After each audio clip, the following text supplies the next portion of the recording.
Fala galera de Direito de Família aí do Lacerda, mais uma vez juntos para uma aula de direito matrimonial. Olha, agora eu vou fazer essa mesma aula dividida em 3 partes, aproximadamente aí de 10 a 15 minutos, não mais do que isso, para não ficar cansativo e para o sistema suportar o tamanho do vídeo, ok? Então, nós começamos só com o mapa da matéria, mostrando onde que nós estamos, né? Nós já vimos união estável, nós falamos sobre os efeitos jurídicos do casamento e agora nós estamos falando sobre regime de bens.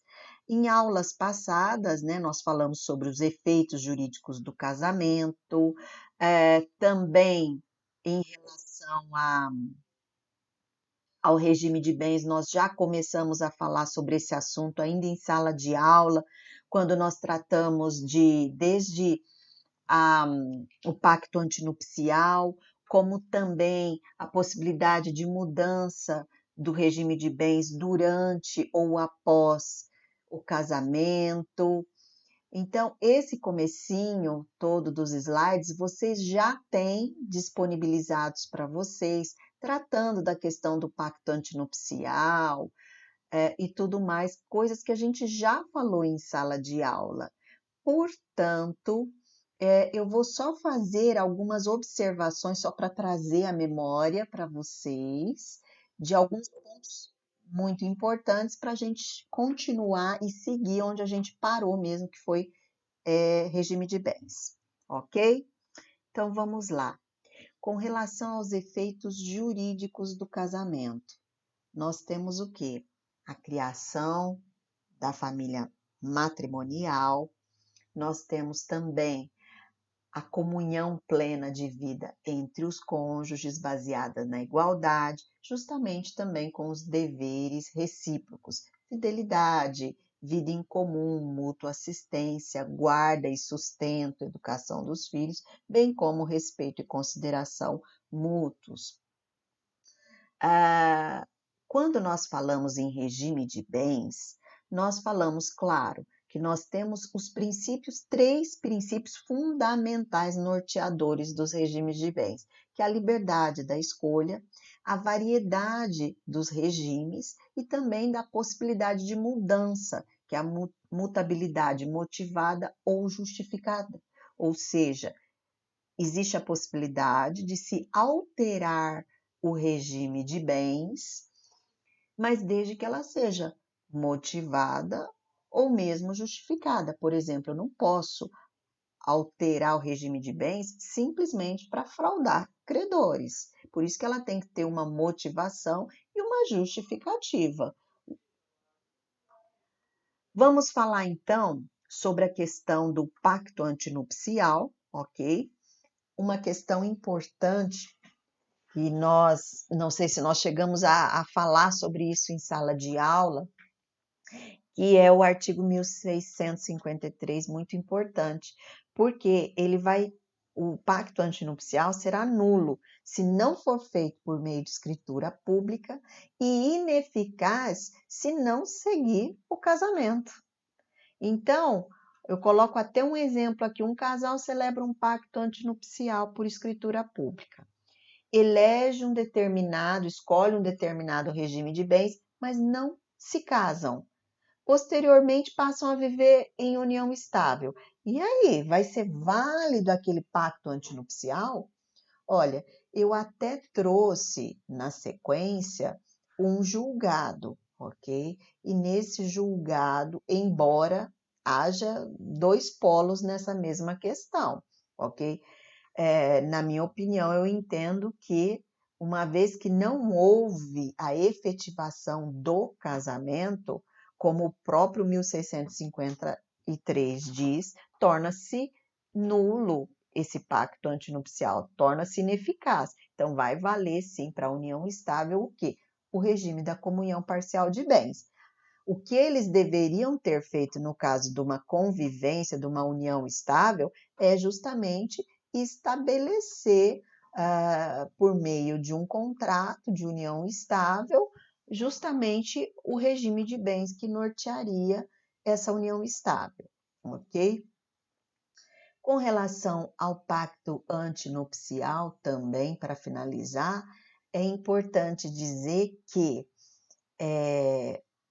o fato de você se calar, também envolve uma escolha. E a escolha, no caso, é justamente a do regime legal, ou seja, regime da comunhão parcial.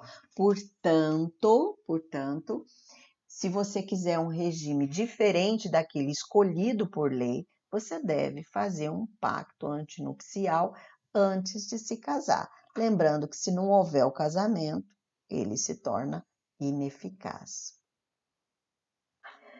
Agora, partindo para o regime de bens em si, é importante salientar que, apesar daqueles 3 princípios, vamos voltar lá, aqueles 3 princípios que nós mencionamos, ó, liberdade de escolha, variedade de regimes, no que tange essa liberdade de escolha, nós teremos uma limitação, ou seja, é obrigatório o regime da separação de bens no casamento daquelas pessoas que não observarem as causas suspensivas da celebração do casamento. Lembra aquele caso da pessoa que contrai novas núpcias sem fazer a partilha de bens do casamento anterior? Ou mesmo da pessoa maior de 70 anos de idade, ou aquelas que dependem de suprimento judicial para se casar e não respeitarem essas regras, o que acontece? Ainda que casando-se no silêncio, haverá a limitação dessa separação obrigatória, ok? Também eu faço uma referência à súmula 377 do Supremo Tribunal Federal, que diz que no regime da separação legal de bens, que é essa que acabamos de falar, comunicam-se os bens adquiridos na constância do casamento, justamente para evitar o quê? A essa questão do enriquecimento ilícito, evitar essa questão da pessoa que acaba colaborando e, no momento, existe uma reserva de bens. Mais para frente, a gente vai ler e tratar em específico essa regra que a gente traz aqui, que é a súmula. Ok? Essa súmula é aqui, a súmula 377 do STF. Esse material vai estar à disposição de vocês, já está, né? Diz o quê? Olha só.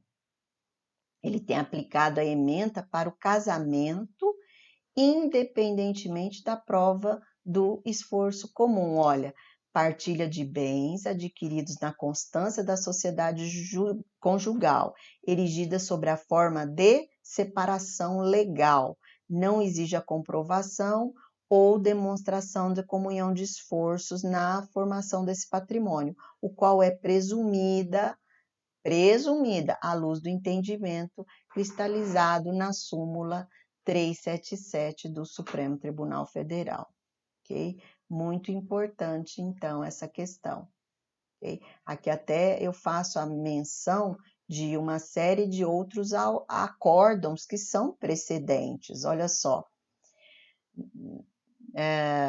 Na união estável de pessoa maior de 70 anos, impõe-se o regime da separação obrigatória, sendo possível a partilha de bens adquiridos na constância da relação, desde que comprovado o esforço comum. Ok? Então, você tem aí a aplicação da súmula 377, mas também você pode, por meio do enunciado na jornada 8 de Direito Civil, isso com base até na norma de corregedoria do Tribunal de Justiça, nós temos sim a possibilidade de afastamento dessa súmula. Vou até ler aqui para vocês. Olha, é lícito aos que se enquadrem no rol de pessoas sujeitas ao regime da separação obrigatória de bens, estipular por pacto antinupcial ou contrato de convivência o regime da separação de bens, a fim de assegurar os efeitos de tal regime e afastar a incidência da súmula 377 do Supremo Tribunal Federal. Então, essa é uma questão bem interessante da gente estar estudando, ok? Pois bem, vamos voltar àquilo que a gente estava tratando. Como eu disse para vocês, né? Justamente na questão dessa súmula. Então, no regime da separação legal de bens, comunicam-se os adquiridos na constância do casamento com base nessa súmula de forma excepcional, ok? Num próximo quadro, então, nós continuaremos a tratar do regime de bens. Até mais.